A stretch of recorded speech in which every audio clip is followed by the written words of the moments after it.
नमस्कार साथियों, स्वागत है आप सभी का एक बार फिर से अपने YouTube channel DC geography classes में।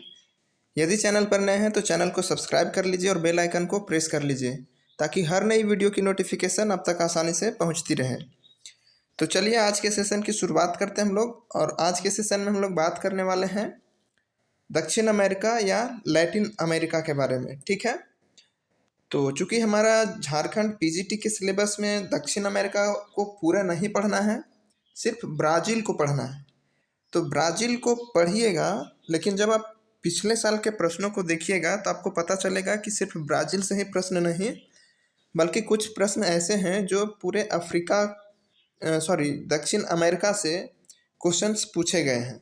तो आपको ओवरऑल सभी को देखना ही पड़ेगा। जो पूरे विश्व में कुछ इम्पोर्टेंट प्लेसेस हैं या कुछ इम्पोर्टेंट माउंटेन रेंज है, तो इन सारी चीज़ों को आपको ओवरऑल लेके ही चलना पड़ेगा। ब्राज़ील को तो स्पेशली आपको पढ़ना ही है, लेकिन ब्राज़ील के साथ साथ आपको पूरा लैटिन अमेरिका या दक्षिण अमेरिका को पढ़ना होगा। तो सबसे पहले आज हम लोग एक बेसिक इंट्रोडक्शन कर लेते हैं दक्षिण अमेरिका का, और इसमें हम लोग देख लेते हैं कि कौन कौन से देश दक्षिण अमेरिका में हैं और कौन से देश की स्थिति क्या है, कौन देश का राजधानी क्या है। तो इन सारी चीज़ों को पहले हम लोग देखते हैं। तो जब आप दक्षिण अमेरिका की मैप को आप खोलेंगे एटलस में, तो आपको कुल 13 देश आपको मिलेंगे, अगर फॉकलैंड द्वीप को छोड़ देंगे तो। ठीक है, लगभग। तो सबसे पहला जो आपको देश देखने को मिलेगा एकदम सबसे उत्तर में, वो फ्रेंच गुयाना मिलेगा। ठीक है, जो फ्रेंच गुयाना देश है इसकी राजधानी कैनिन है। तो ये आपको ध्यान रखना है, फ्रेंच गुयाना की कैनिन राजधानी है। ठीक है, उसके आगे बढ़िएगा तो आपको सूरीनाम मिलेगा। ठीक है, सूरीनाम, और सूरीनाम का राजधानी पैरामरीबो है। ये भी आपको ध्यान रखना है। जैसे फ्रेंच गुयाना की राजधानी कैनिन है, उसी तरह सूरीनाम की राजधानी पैरामरीबो है। ठीक है, ये हो गया। अब इसके आगे बढ़िएगा तो आपको गुयाना मिलेगा। ठीक है, गुयाना मिलेगा, और गुयाना की राजधानी आपको जॉर्ज टाउन मिलेगा। ठीक, नेक्स्ट आता है आपका वेनेजुएला। तो वेनेजुएला का जो राजधानी है वो कराकस है। ठीक, अब इसके आगे जब आप बढ़िएगा तो आपको कोलंबिया मिलेगा, और कोलंबिया का जो राजधानी आपको देखने को मिलेगा वो बगोटा है। ठीक है, तो एक बार फिर से देख लीजिए, फ्रेंच गुयाना की राजधानी कैनिन, सूरीनाम का राजधानी पैरामरीबो, गुयाना की राजधानी जॉर्ज टाउन, वेनेजुएला की राजधानी कराकस, कोलंबिया की राजधानी बगोटा। ठीक, अब इसके नीचे आपको एक छोटा सा कंट्री दिखाई दे रहा होगा, यही है इक्वाडोर। ठीक है, और इक्वाडोर की राजधानी क्विटो। क्विटो की एक विशेषता ये है कि ये क्विटो जो राजधानी है इक्वाडोर का, वो एकदम इक्वेटर के ऊपर स्थित है। ठीक है, इक्वेटर के ऊपर स्थित है, ये इसकी विशेषता है। ठीक है, उसके बाद आप आएंगे पेरू। इसके नीचे आपको पेरू देखने को मिलेगा। जो पेरू देश है इसकी राजधानी लीमा है। ठीक है, पेरू की राजधानी लीमा। ठीक, उसके बाद आते हैं बोलिविया। तो बोलिविया की राजधानी लापाज है, और लापाज से एक और भी इम्पोर्टेंट प्रश्न बनता है कि सबसे ऊंचाई पर स्थित राजधानी जो है वो लापाज है बोलिविया की। ठीक है, तो ये ध्यान रखना है। फिर आपको उसके जब नीचे आइएगा तो आपको चिली मिलेगा। ठीक है, चिली, और चिली का जो राजधानी है वो सेंटियागो है। ओके, देन आपको अर्जेंटीना मिलेगा, और जैसे ही आप चिली के बगल में देखिएगा तो अर्जेंटीना आपको देखने को मिल जाएगा, और जो अर्जेंटीना की राजधानी है ये आपको ब्यूनस आयर्स देखने को मिल जाएगा। ठीक है, तो अर्जेंटीना की राजधानी ब्यूनस आयर्स। ठीक है, अब जैसे आप अर्जेंटीना के आगे बढ़ेंगे तो आपको उरुग्वे मिलेगा। ठीक है, उरुग्वे की राजधानी मोंटेविडियो है। ओके, अब उरुग्वे के ऊपर आपको पराग्वे देखने को मिलेगा, और पराग्वे की जो राजधानी है वो आपको असुनसियन देखने को मिलेगा। ठीक है, असुनसियन। और लास्ट में बचता है आपका ब्राज़ील, जो कि ब्राज़ीलिया इसकी राजधानी है। तो आपको ये सारे देशों की जो राजधानी है उसको आपको याद रखना है, ध्यान रखना है। ओके, अब एक चीज़ यहाँ आपको और समझना है कि ये तो आपका दक्षिण अमेरिका हो गया, और इसी के ऊपर आपको यहाँ ये नॉर्थ अमेरिका से जुड़ा हुआ मिल जाएगा, ठीक है। ये इधर नॉर्थ अमेरिका से जुड़ा हुआ है और इसी के बीच में आपको पनामा जो नहर है, ठीक है, वो आपको देखने को मिल जाएगा। अब पनामा नहर आप जब देखिएगा तो इधर आपको कैरेबियन सागर देखने को मिल जाएगा और इधर आपको प्रशांत महासागर, यही गल्फ ऑफ पनामा है। अब देखिएगा तो पनामा के नीचे जो पनामा नहर है उसके अगर दक्षिण में देखिएगा तो गल्फ ऑफ पनामा, और जब इसके आप उत्तर में देखिएगा तो आपको गल्फ ऑफ डारेन देखने को मिल जाएगा यहाँ, ठीक है। तो गल्फ ऑफ डारेन आपको कैरिबियन सागर में मिलेगा और जो गल्फ ऑफ पनामा है वो आपको जो साउथ पैसिफिक ओशन है उसमें आपको देखने को मिलेगा। तो ये आपको ध्यान रखना है, बीच में जो उत्तर अमेरिका और दक्षिण अमेरिका को जो अलग करता है वो पनामा जल संधि है, ठीक है। ये पनामा स्थल संधि को काटकर ये जल संधि बनाया गया है, तो ये आपको ध्यान रखना है। और एक चीज़ और आपको ये ध्यान रखना है कि ब्राज़ील को आप छोड़ दें तो French Guiana, Suriname, Guyana, Venezuela, Colombia और हाँ कोलंबिया तक, French Guiana, Suriname, Guyana, Venezuela और कोलंबिया, इनमें एक कॉमन चीज़ ये मिलेगा, कोलंबिया को भी छोड़ दीजिएगा, मतलब फ्रेंच गुयाना, सूरीनाम, ठीक है, गुयाना और वेनेजुएला, इन चारों देशों की जो राजधानी है वो तटीय क्षेत्रों के एकदम बहुत नज़दीक है, ठीक है, ये आपको देखने को मिलेगा। वहीं जो चिली की राजधानी है सेंटियागो, ये भी काफ़ी समुद्र तल से समुद्री क्षेत्र से नज़दीक है, ठीक है। ब्यूनस आयर्स भी काफ़ी नज़दीक है, मॉन्टेविडियो भी काफ़ी नज़दीक है, एक तरह से प्रमुख बंदरगाह भी है, ठीक है। तो ये आपको ध्यान रखना है, मतलब समुद्र तट से निकट फ्रेंच गुयाना, सूरीनाम, गुयाना और वेनेजुएला, उसके बाद चिली, अर्जेंटीना और उरुग्वे, इन सातों देशों की राजधानी समुद्र तट से लगा हुआ है और एक समुद्र तट के किनारे स्थित बड़ा बंदरगाह भी है, ठीक है। तो आपको ध्यान रखना है। अब इसमें कुछ चीज़ें और हम लोग देख लेते हैं। अगर आप ओवरऑल पूरे दक्षिण अमेरिका को देखिएगा तो इसमें दो देश ऐसे हैं, एक बोलीविया और दूसरा पराग्वे, जो स्थलरुद्ध हैं, ठीक है। क्या है? स्थलरुद्ध। अब स्थलरुद्ध आप लोग समझ रहे होंगे कि जो चारों तरफ स्थल से घिरा हो, ठीक है, जो चारों तरफ स्थल से घिरा हो, तो ऐसे देश को हम लोग स्थलरुद्ध कहते हैं, लैंड लॉक्ड कंट्री कहते हैं। तो दक्षिण अमेरिका में दो ही ऐसे देश हैं जो लैंडलॉक्ड है, एक बोलीविया और दूसरा पराग्वे, ठीक है। अब यहाँ आपको एक चीज़ और समझना है कि जो लैंडलॉक्ड कंट्रीज़ हैं बोलीविया और पराग्वे, ये किसके किसके साथ सीमा बनाती हैं, ठीक है। तो आप देख लीजिए, जो बोलीविया लैंडलॉक्ड कंट्री है ये पेरू, ब्राज़ील, चिली, अर्जेंटीना और पराग्वे के साथ सीमा साझा करती है, ठीक है। वहीं अगर आप पराग्वे को देखेंगे तो पराग्वे ब्राज़ील के साथ, बोलीविया के साथ, अर्जेंटीना के साथ और उरुग्वे के साथ सीमा साझा करती है, ठीक है। उरुग्वे नहीं होगा, इसमें ब्राज़ील आ जाएगा, अर्जेंटीना, ठीक है, और बोलीविया, ये तीन देशों के साथ पराग्वे सीमा साझा करती है, उरुग्वे के साथ नहीं, ओके। तो ये आपको ध्यान रखना है। ओवरऑल अगर हम फिर ब्राज़ील को देखेंगे तो ब्राज़ील किन किन देशों के साथ सीमा साझा कर रही है, तो आपको फ्रेंच गुयाना मिल जाएगा, सूरीनाम, गुयाना, वेनेजुएला, कोलंबिया। अब इक्वाडोर ये साझा नहीं करता है सीमा इसके साथ, ठीक है। पेरू आपको देखने को मिल जाएगा, बोलीविया, ठीक है, और पराग्वे, ठीक है, और यहाँ आपको उरुग्वे और अर्जेंटीना, मतलब चिली और इक्वाडोर को छोड़ दिया जाए तो लगभग दक्षिण अमेरिका के 11 देश ब्राज़ील के साथ सीमा साझा करते हैं, ठीक है।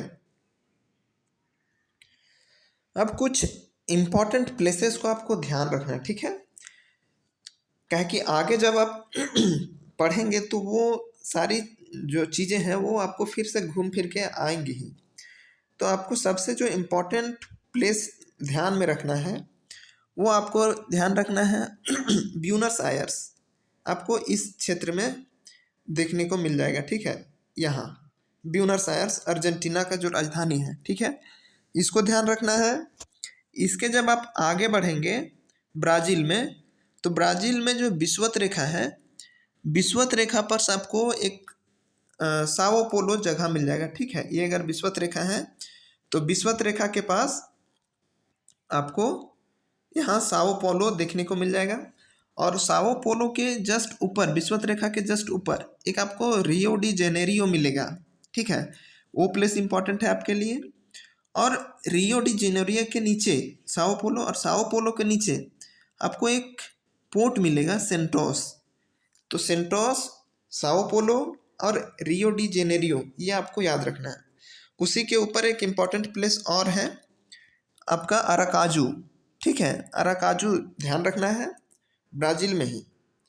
तो ये ब्राज़ील में Aracaju, Rio de Janeiro, Sao Paulo और सेंटोस, ये 4 प्लेस आपको ध्यान रखना है जो समुद्र तट से सटा हुआ है, ठीक है। अब आप उत्तर की ओर जाएंगे तो यहाँ एक आपको शहर मिलेगा बेलम, ठीक है, बेलम मिलेगा। और उसकी एक, जहाँ अमेजन नदी का मुहाना है, यहाँ एक द्वीप है मराजो, ठीक है, वो याद रखना है आपको। उसके आगे एक ब्राज़ील में और प्लेस है मानोस, ठीक है, मानोस जो वेनेजुएला से लगभग नज़दीक ही आपको देखने को मिलेगा। मानोस, जहाँ निग्रो नदी अमेजन नदी से मिलती है, वहाँ एक शहर है मानोस, ये आपके लिए इम्पोर्टेंट है, ठीक है। तो ये आपको मैप में ध्यान रखना है। वेनेजुएला में आप अगर जाएंगे तो वेनेजुएला में एक मराकाइबो झील यहाँ देखने को मिलेगा, ठीक है, मराकाइबो झील, तो वो आपको ध्यान रखना है, ठीक। अब हम बात करते हैं इक्वेडोर की। तो इक्वेडोर में आपको ध्यान रखना है जो क्विटो है, इसकी राजधानी क्विटो, उसको याद रखना है। लीमा को याद रखना है, पेरू की राजधानी, ठीक है। उसके बाद आपको एक साउथ में यहाँ टेरा डेल फ्यूगे देखने को मिलेगा, ठीक है। तो टेरा डेल फ्यूगे दक्षिण में आपको देखने को मिलेगा। और इसी के थोड़ा सा ऊपर एक शहर है जिसका नाम है पुंटा एरियान्स, ठीक है, पुंटा एरियान्स। ये दक्षिणी गोलार्ध में सबसे दक्षिण में स्थित नगर है या बसा हुआ क्षेत्र है, ठीक है, पुंटा एरियान्स। तो ये आपको इम्पोर्टेंट प्लेसेस है जो याद रखना है, ठीक। वहीं अगर हम देखें तो जो बोलिविया में है लापाज, वहाँ आपको ध्यान रखना है, लापाज को याद रखना है। और बोलिविया और पेरू की राजधानी पर एक जो झील है, जो सबसे ऊंचाई पर स्थित झील माना जाता है, टिटिकाका, ठीक है, ये यहीं आपको मिलेगा। वहीं उत्तरी चिली में एक स्थान है अरिका, ये आपको ध्यान रखना है, ठीक है। तो ये कुछ इम्पॉर्टेंट प्लेसेस थे जिनको आपको हमेशा ध्यान में रखना पड़ेगा, ओके। अब हम लोग शुरू करते हैं दक्षिण अमेरिका की इंट्रोडक्शन, यानी कुछ सामान्य परिचय के तौर पर हम लोग देखते हैं। तो दक्षिण अमेरिका शब्द का विकास लैटिन भाषा से हुई, ठीक है। लैटिन प्राचीन रोमवासियों की भाषा थी। जो लैटिन भाषा है वो पुराने समय में, प्राचीन समय में ये रोम की भाषा थी, ठीक है। जैसे अनेक भारतीय भाषाओं का विकास संस्कृत से हुआ है, ठीक वैसे ही स्पेनी, पुर्तगाली, फ्रांसीसी तथा इतालवी की जननी लैटिन है। जैसे हमारे देश में जो हिंदी बोली जाती है, खोरठा बोली जाती है, भोजपुरी बोली जाती है, मगही बोली जाती है, मतलब जो भी भाषा का विकास हुआ है उन सारे भाषाओं की जननी संस्कृत को माना जाता है, ठीक है। तो उसी तरह जो लैटिन भाषा है ये प्राचीन रोमवासियों की भाषा है, जिससे स्पेनी, पुर्तगाली, फ्रांसीसी और इतालवी भाषा का जन्म हुआ है, ठीक है। अब इन भाषाओं को बोलने वाले लोगों को लैटिन कहते हैं। जहाँ जहाँ ये भाषा बोली जाती है इन क्षेत्रों को लैटिन कहा जाता है, या इन भाषाओं को बोलने वाले लोगों को लैटिन कहा जाता है, ठीक है। अब होता क्या है कि 16वीं शताब्दी में पुर्तगाली और स्पेन के लोग बड़ी संख्या में आकर दक्षिण अमेरिका में बस गए, ठीक है, और अपनी भाषा थोप दिए। होता क्या था पहले कि लोग जहाँ भी शासन किए हैं जो भी लोग, तो वो अपनी सभ्यता और संस्कृति को जबरन थोपे हैं। तो उसी तरह ये जो पुर्तगाली और स्पेनी जो लोग थे, ये जहाँ जहाँ गए वहाँ वहाँ अपनी भाषा को ज़बरदस्ती थोप दिया गया। अब जब जैसे भारत में अंग्रेजी को, भारत में तो पहले अंग्रेजी था नहीं, लेकिन जब अंग्रेज का शासन भारत में हुआ तब से भारत में अंग्रेजी बोले जाने लगा और ये जबरन थोपा गया है। ठीक है, हमारी जो संस्कृति है भारत का, उसमें संस्कृत का पहले बहुत अधिक यूज होता था। ठीक है, उसके बाद हिंदी का। तो उसी तरह अंग्रेज जैसे इंग्लिश को थोप के गए भारत में, उसी तरह स्पेनी और पुर्तगाली ये लैटिन भाषा को थोप के गए। और ये लोग जिस जिस क्षेत्र में गए उस क्षेत्र में लैटिन भाषा थोपते गए। और जहाँ जहाँ लैटिन भाषा, अमेरिका के जिस जिस भाग में लैटिन भाषा बोली जाती है, उन सारे देशों को मिलाकर लैटिन अमेरिका कहा जाता है। आगे हम लोग देखेंगे कि लैटिन अमेरिका में कौन कौन से देश आते हैं। ठीक है, तो जैसे मैक्सिको आप देख लीजिए, वेस्ट इंडीज को देख लीजिए, मिडिल अमेरिका को देख लीजिए, मध्य अमेरिका को, और दक्षिण अमेरिका को देख लीजिए। तो मैक्सिको, वेस्ट इंडीज, मध्य अमेरिका, दक्षिण अमेरिका को संयुक्त रूप से, यूनाइटेड रूप से हम लोग लैटिन अमेरिका कहते हैं। और ये केवीएस पीजीटी में, ठीक है, केवीएस पीजीटी में क्वेश्चन पूछा है कि लैटिन अमेरिका के अंतर्गत कौन कौन देशों को शामिल किया जाता है, कौन कौन क्षेत्र को। और यही चारों ऑप्शन आपको वहाँ भी देखने को मिलेगा जब आप प्रीवियस ईयर क्वेश्चन को देखेंगे। तो मैक्सिको, वेस्ट इंडीज, मध्य अमेरिका और दक्षिण अमेरिका। ठीक है, तो ये आपके एग्जाम के पॉइंट ऑफ व्यू से काफ़ी इंपॉर्टेंट है, इसको ध्यान रखिएगा। ठीक है, अब दक्षिण अमेरिका संसार का चौथा सबसे बड़ा महादेश है, जो पूरे विश्व के 11.9% भूभाग को घेरे हुए हैं। ठीक है, अब दक्षिण अमेरिका महाद्वीप का जो आकार है वो त्रिभुजाकार है। ठीक है, लगभग 2/3 भाग विषुवत रेखा के दक्षिण में उष्णकटिबंध में फैला हुआ है। विषुवत रेखा के दक्षिण में उष्णकटिबंध में फैला हुआ है। ओके, इसका उत्तरी भाग काफ़ी चौड़ा है। जो दक्षिण अमेरिका है, इसका जो उत्तरी भाग है वो काफ़ी चौड़ा है, लेकिन दक्षिण की ओर क्रमशः पतला होकर प्रायद्वीप बनाता है। अब दक्षिण अमेरिका को मैप को देखेंगे तो कुछ ऐसे आपको देखने को मिल जाएगा। तो ये उत्तर में काफ़ी चौड़ा है और जैसे जैसे दक्षिण की ओर जाएंगे ये आपको संकरा होता जाता है, एक प्रायद्वीप का निर्माण करता है। ठीक है, दक्षिणी भाग में टेरा डेल फ्यूगो द्वीप, ठीक है, मैगलन जल संधि द्वारा अलग होता है और सबसे दक्षिणी बिंदु केप हॉर्न है। तो जो दक्षिण अमेरिका में जो टेरा डेल फ्यूगो द्वीप है ये अलग होता है मैगलन जल संधि से। तो ये आपके एग्जाम के पॉइंट ऑफ व्यू से काफ़ी इंपॉर्टेंट हो जाता है। और जो दक्षिण अमेरिका का जो दक्षिणतम बिंदु है वो केप हॉर्न है। ठीक है, जब आप दक्षिण अमेरिका के मैप को देखेंगे तो जो केप हॉर्न है आपको वो यहाँ देखने को मिलेगा, आपको इस जगह पे।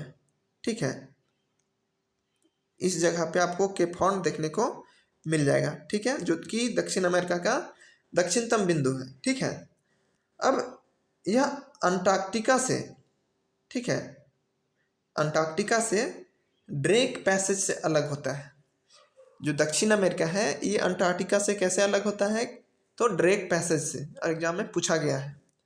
इसके पूर्व की ओर फॉकलैंड द्वीप, आप जब अमेरिका को देखेंगे दक्षिण अमेरिका को, इसके पूर्व की ओर फॉकलैंड द्वीप आपको देखने को मिलेगा। इस जगह पे आपको मैप में दिखाई दे रहा होगा। ठीक है, पश्चिम में ईस्टर द्वीप तथा गैलापागोस द्वीप महत्वपूर्ण है। अगर पूरे दक्षिण अमेरिका में मतलब जो द्वीप को देखिएगा तो दक्षिण में जो पूरब में जो फॉकलैंड है, यानी दक्षिण पूरब में जो फॉकलैंड द्वीप है ये काफ़ी इंपॉर्टेंट है। और जो फॉकलैंड द्वीप है इस पे किस देश का आधिपत्य है, तो ये इंपॉर्टेंट हो जाता है। यहाँ यूनाइटेड किंगडम का आधिपत्य है फॉकलैंड द्वीप पर। ठीक है, उसी तरह ईस्टर द्वीप है और एक गैलापागोस द्वीप है। ठीक है, तो ये आपको ध्यान रखना है। और गैलापागोस द्वीप जो है वो इक्वाडोर का इसमें शासन है या आधिपत्य है। ठीक है, इक्वाडोर यहाँ से नज़दीक है, तो जो गैलापागोस आइलैंड है इस पर इक्वाडोर का आधिपत्य है। ठीक है, अब पनामा जल संधि उत्तरी अमेरिका तथा दक्षिणी अमेरिका को अलग करता, पहले भी बता दिए थे। उत्तरी अमेरिका को निम्न भौतिक प्रदेशों में बांटा जा सकता है। ठीक है, तो कौन कौन सा भौतिक प्रदेश में उत्तरी अमेरिका को बांटा जा सकता है? तो पश्चिमी तटीय पेटी, पश्चिमी पर्वतमाला, मध्यवर्ती मैदान और पूर्वी उच्च भूमि। ठीक है, तो इन सारे जो 4 भागों में बांटा गया है, इनको हम लोग एक एक करके डिटेल से करेंगे कल। वीडियो ज़्यादा लंबा ना हो जाए, आपको बोरिंग ना लग जाए, इसलिए हमने छोटे छोटे पार्ट में इसको कवर किया है ताकि आपको अच्छे से समझ में आए। और रिवाइज आप जितना कीजिएगा, नोट्स जितना बनाइएगा, आपके लिए उतना ही बेनिफिशियल होगा। ओके, तो आई होप कि ये सेशन आपके लिए काफ़ी हेल्पफुल रहा होगा। अगर आप हमारे टेलीग्राम चैनल से नहीं जुड़े हैं तो हमारे टेलीग्राम चैनल से ज़रूर जुड़ जाइए, वीडियो के डिस्क्रिप्शन बॉक्स में लिंक दिया हुआ है। तो ठीक है, मिलते हैं हम लोग अगले सेशन में, तब तक के लिए धन्यवाद।